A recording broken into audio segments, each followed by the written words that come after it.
ጤና ይስጥልን የኢንሳይትስ ሚዲያ ቤተሰቦች እንደምናላችሁ። የዕለቱን አጫጭር መረጃዎች ይዘን ቀርበናል። አብራችሁን ቆዩ። 1 ኪሎ ስጋን ከ420 ብር ጀምሮ እያቀረብኩኝ ነው ሲል የአዲስ አበባ ህብረት ሥራ ኮሚሽን ገለጸ። መጪውን የፋሲካ በዓል አስመልክቶ የኮሚሽኑ ዋና ስራ አስኪያጅ ወይዘሮ ልዕልቲ ግደይ በሰጡት መግለጫ ወደ ከተማዋ የሚገቡ ለበዓሉ የሚያስፈልጉ ግብዓቶችን ለይቶ ማስገባቱን ተናግረዋል። ኮሚሽኑ በመዲናዋ በሚገኙ 239 ሉካንዳ ቤቶች የነዋሪውን ፍላጎት መሰረት ባደረገ መልኩ 1 ኪሎ ስጋን ከ460 ብር ጀምሮ እስከ 520 ብር ማቅረብ መጀመሩንም አስታውቀዋል። ኮሚሽኑ ወደ 154 የሚጠጉ ማህበራት በስሩ ያሉ ሲሆን ለበዓል ሙሉ ዝግጅት እንዳደረጉና ስራዎች መሰረታቸው ተነስቷል። ወይዘሮ ልዕልቲ በተጨማሪም የኢንዱስትሪ ምርቶች የሆኑትን እንደ ዘይት፣ ዱቄትና መሰል ግብዓቶችን በባዛር ለ1 ሳምንት የሚቆይም አድርገናል ብለዋል። ከዚህ ባለፈም በመቸርቸሪያ ቦታዎችን በቂ ዝግጅት አድርገናል ሲል ኮሚሽኑ ገልጿል። የመገናኛ ብዙሃን ባለሙያዎች የድምፃዊ አንዱዓለም ጎሳ የችሎት ሂደትን እንዳይታደሙ በፍርድ ቤት ታገዱ።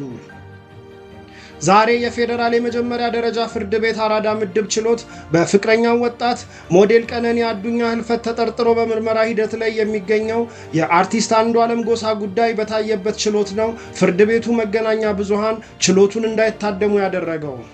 በዛሬው ችሎት ፖሊስ የመገናኛ ብዙሃን በተለያዩ ጊዜያት የችሎቱን ውሎ በተደጋጋሚ አዛብተው ዘግበውታል በሚል የምርመራ ሂደቱ ላይ እክል በመፍጠራቸው በችሎቱ እንዳይታደሙ ተጠይቋል። በጉዳዩ ላይ አስተያየት እንዲሰጡ በችሎቱ የተጠየቁት የተከሳሽ ጠበቃ በፊናቸው ፖሊስ ያቀረበውን አቤቱታን እንደሚደግፉ ገልጸዋል።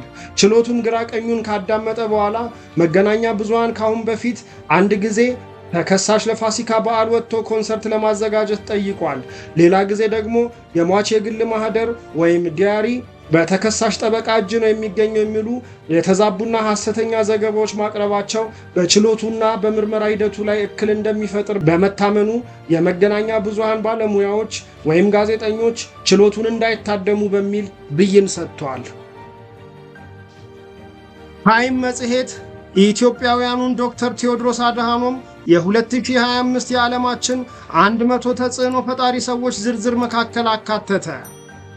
የዓለም የጤና ድርጅት ዋና ዳይሬክተሩ ዶክተር ቴዎድሮስ አድሃኖም የ2025 የታይም መጽሔት የዓለማችን 100 ተጽዕኖ ፈጣሪ ሰዎች ዝርዝር ውስጥ መካተታቸው ተገለጸ።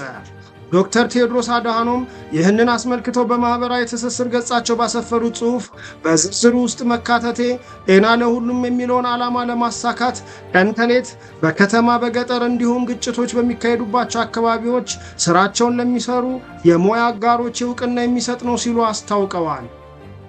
ዶክተር ቴዎድሮስ አድሃኖም ዓለም አቀፉን የጤና ገጽታ የቀየረ ባለ ራዕይ በሳይንስ ላይ የተመሰረተ ውሳኔ ለመስጠት ያላሰለሰ ድጋፍ የሚያደርግ ሲሉ በመጽሔቱ ላይ ስለ ዶክተር ቴዎድሮስ ምስክርነታቸውን ያሰፈሩትና ፈንጣጣ ከዓለማችን እንዲጠፋ ከፍተኛ አበርክቶ ያደረጉት ኤፒዲሞሎጂስቱ ፕሮፌሰር ላሪ ብሪሊያንት ገልጸዋቸዋል። የአሜሪካው ፕሬዝዳንት ዶናልድ ትራምፕ፣ ኤሎን መስክ፣ የእንግሊዙ ጠቅላይ ሚኒስትር ኬር ስታርመር በመጽሔቱ የዓመቱ 100 ተጽዕኖ ፈጣሪ ዝርዝሮች ውስጥ ከተካተቱት መካከል ይገኙበታል። ከውጭ ወዳገኘናቸው መረጃዎች ስናልፍ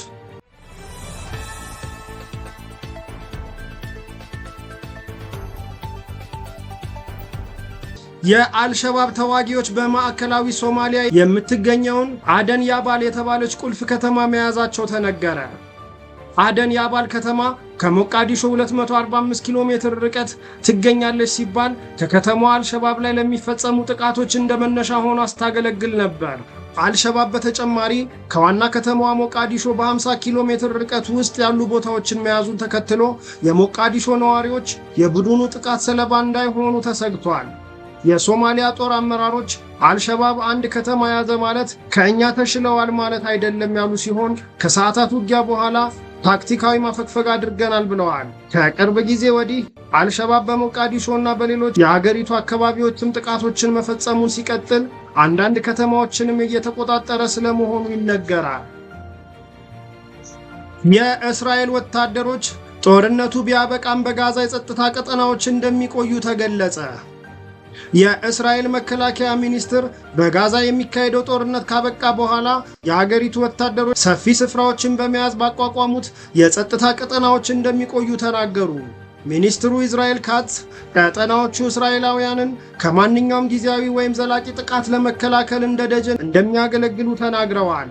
አክለውም እስራኤል ዳግም በጋዛ የምትወስደውን ወታደራዊ እርምጃ አጠናክራ ከቀጠለች ከ3 ሳምንታት ወዲህ በቁጥጥሯ ስር የገባው የፍልስጤም ግዛት 10 በመቶ ጨምሯል ሲሉ ተናግረዋል።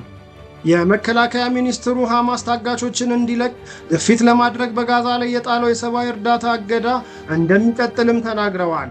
የተባበሩት መንግስታት ድርጅት እስራኤል ወደ ጋዛ ማንኛውም ሰብአዊ እርዳታ እንዳይገባ ያስቀመጠችው እገዳ አስከፊ መዘዞች እንደሚኖሩት አስጠንቅቋል።